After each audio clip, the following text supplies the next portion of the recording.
Halo sobat sekalian, selamat datang di channel ini. Episode keempat My Hero Academia akhirnya rilis beberapa hari yang lalu. Dan di episode kali ini, akhirnya sang simbol kejahatan baru akhirnya bangkit dari mati surinya. Selain itu, di episode ini juga memperlihatkan perjuangan hero-hero lain untuk mengatasi beberapa Hike Enomu yang sulit sekali untuk dikalahkan. So untuk itu, di konten kali ini akan kita breakdown episode keempat My Hero Academia season ke-6. Tapi sebelum lanjut, subscribe channel ini biar admin makin semangat buat kontennya. Dan mari kita mulai. Seperti biasa, sebelum masuk ke breakdownnya, kita bahas dulu ringkasan episode keempat ini. Episode keempat diawali dengan narasi Tokoyami tentang kelemahan dari Quirk sayap milik Hawks. Setelah itu, Tokoyami dan beberapa murid lainnya kemudian dibawa kabur oleh Fate Gum karena mereka sudah berhasil melakukan tugasnya untuk melumpuhkan lawan dalam skala besar. Tapi terjadi suatu hal pada Hawks, sehingga tentunya Tokoyami tak tinggal diam. Beralih ke Hawks, kini Hawks sudah terpojok dengan intimidasi dari Dabi. Dan singkatnya, Dabi kemudian membongkar identitasnya yang sebenarnya kepada Hawks. Dan setelah itu, Dabi kemudian membakar Hawks untuk menghapus jejak. Beralih dari Hawks, kini kita ke rumah sakit tempat markas Dr. Garaki berada. Nah, dikala para hero kesulitan menghadapi Nomu yang terus beregenerasi, akhirnya datanglah Aizawa untuk mematikan semua Quirk milik Hike Enomu. Dan kini mereka berhasil mengatasi satu penghalang. Sementara itu, di dalam laboratorium ada Mirko yang sedang berjuang sendirian untuk mengalahkan Nomu. Tapi karena dirasa menghancurkan Shigaraki lebih potensial, maka Mirko mengalihkan pertarungannya. Tapi bukan berarti tak ada perlawanan. Para Hike Enomu itu terus-terusan membuli Mirko dengan cara menyiksanya. Dan ya, Mirko tentu saja tak berhenti sampai di situ. Sampai akhirnya para hero lain akhirnya berdatangan, ditandai dengan Endeavor yang mulai membakar para Nomu dan Prison Mike yang mulai menghancurkan laboratorium dengan teriakan supernya. Di sisi lain, Dr. Garaki akhirnya mengaktifkan Shigaraki Tomura, tapi itu terlambat karena kini Shigaraki sudah mati suri.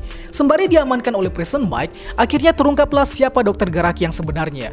Kemudian kita beralih ke dimensi alam bawah sadar Shigaraki, di mana memperlihatkan upaya tarik-menarik antara kesadaran Shimuratenko dan kesadaran Shigaraki. Dan ya, akhirnya secara kebetulan ada aliran listrik yang menyentuh tubuh Shigaraki, sehingga Shigaraki akhirnya bangkit dari mati suri. Oke, sekarang kita masuk ke breakdownnya. Jadi, episode keempat ini mengadaptasi 4 chapter, yakni dari chapter 267 sampai chapter 270. Di awal episode, kita menemukan narasi dari Tokoyami tentang Quirk sayap mutan milik Hawks, yakni Quirk Fierce Wings beserta kelemahannya. Di mana Tokoyami mendapat info bahwa meskipun Quirk milik Hawks ini super hebat, tapi di balik itu ada kelemahan yang mengintai, yakni kelemahannya adalah api.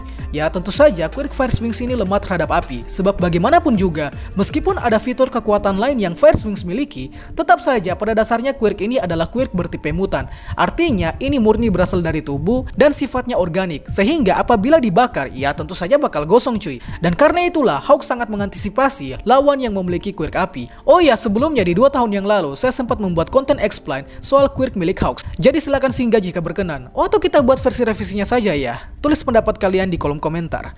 Kemudian beralih ke timeline saat ini, di mana memperlihatkan Fate Gum sedang membawa 4 murid Yue ke tempat jauh karena tugas mereka sudah selesai.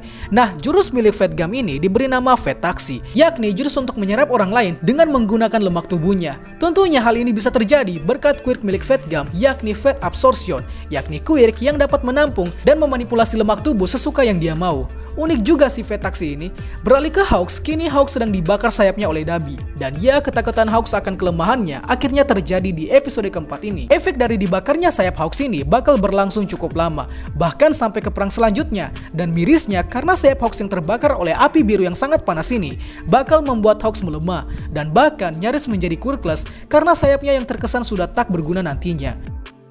Kita lalu beralih ke scene masa lalu Hawks, di mana Hawks yang masih bocil direkrut oleh Komisi Keamanan Publik untuk dilatih menjadi pahlawan khusus. Tapi syaratnya adalah Hawks diharuskan meninggalkan identitas lamanya, yakni sebagai Keigo Takami.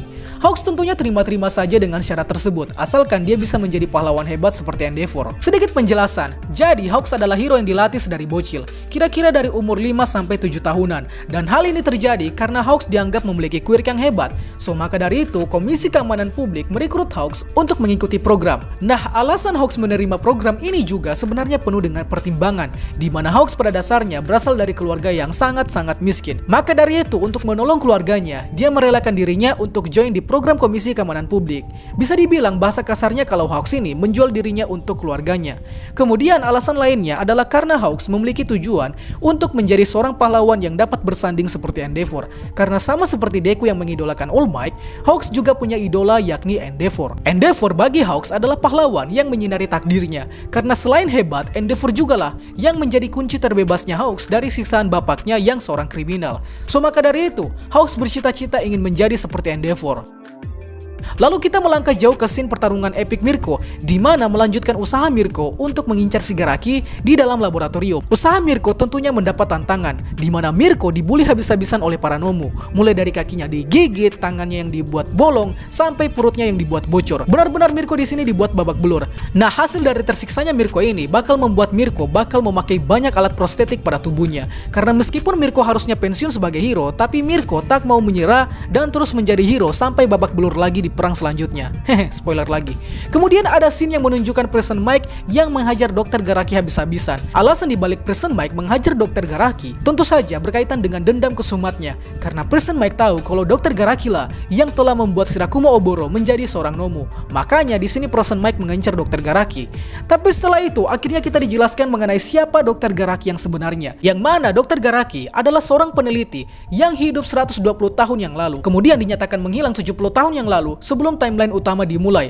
Alasan dari menghilangnya Dr. Garaki ternyata disebabkan oleh teori kiamat Quirk. Nah, akhirnya terungkap nih di sini. Kalau pencetus Quirk Doomsday Theory adalah teori yang dikemukakan oleh Dr. Garaki. Dan teori ini kemudian menjadi dasar fondasi terbentuknya organisasi villain internasional yakni Humorize yang muncul di movie ketiga. Mungkin soal Dr. Garaki ini akan kita bahas lebih detail di konten lain karena sosok ini bisa dibilang sangat kontroversial. Nah, selain terungkapnya siapa Dr. Garaki, dia juga mengungkap tentang insiden kematian Shirakumo di beberapa tahun yang lalu, di mana insiden kematian Shirakumo sebenarnya adalah kecacatan misi. Sebab yang ditargetkan untuk mati sebenarnya adalah Aizawa, karena Dr. Garaki mengincar Aizawa untuk dimanfaatkan Quirk Erasernya. Jadi harusnya Aizawa yang jadi Kurogiri, tapi karena yang tewas justru Shirakumo, ya mau gimana lagi, akhirnya dimanfaatkanlah mayat Shirakumo hingga akhirnya menjadi Kurogiri seperti saat ini.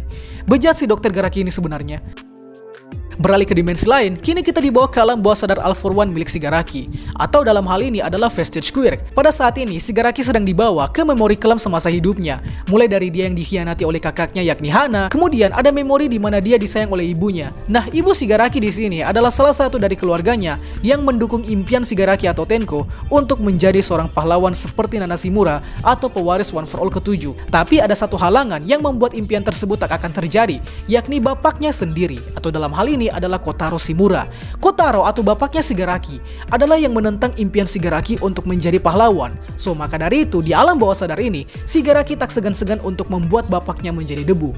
Pada akhirnya Shigaraki diajak untuk beralih ke pangkuan All For One. Tapi sebelum itu dia sempat ditahan oleh keluarganya. Nah, pada scene ini akhirnya terungkap posisi tangan-tangan siapa saja yang berada di tubuh Shigaraki selama ini. Dimulai dari pergelangan tangan yang ternyata adalah tangan milik kakak perempuannya. Kemudian di lengan ada tangan kakek dan neneknya. Lalu di leher Shigaraki ada tangan dari ibunya, dan di wajah ada tangan dari bapaknya, serta di atas kepala Shigaraki ada tangan milik Nana Shimura. Dari sini ini kita akhirnya tahu kalau tujuan dari aksesoris tangan pada tubuh Shigaraki tidak sebatas pada aksesoris belaka, melainkan bermakna kalau dimanapun dia berada, Shigaraki selalu menganggap bahwa keluarganya selalu berada di sisinya. Wow, episode kali ini banyak membongkar rahasia di balik misteri yang terjadi sepanjang My Hero Academia. So, di episode selanjutnya dapat dipastikan akan banyak sekali pahlawan yang tewas. Jadi tungguin episode selanjutnya cuy. Itulah pembahasan kita pada kali ini. Sanggap apabila ada yang kurang, request juga di kolom komentar untuk pembahasan selanjutnya. Dan akhir kata, see you next time.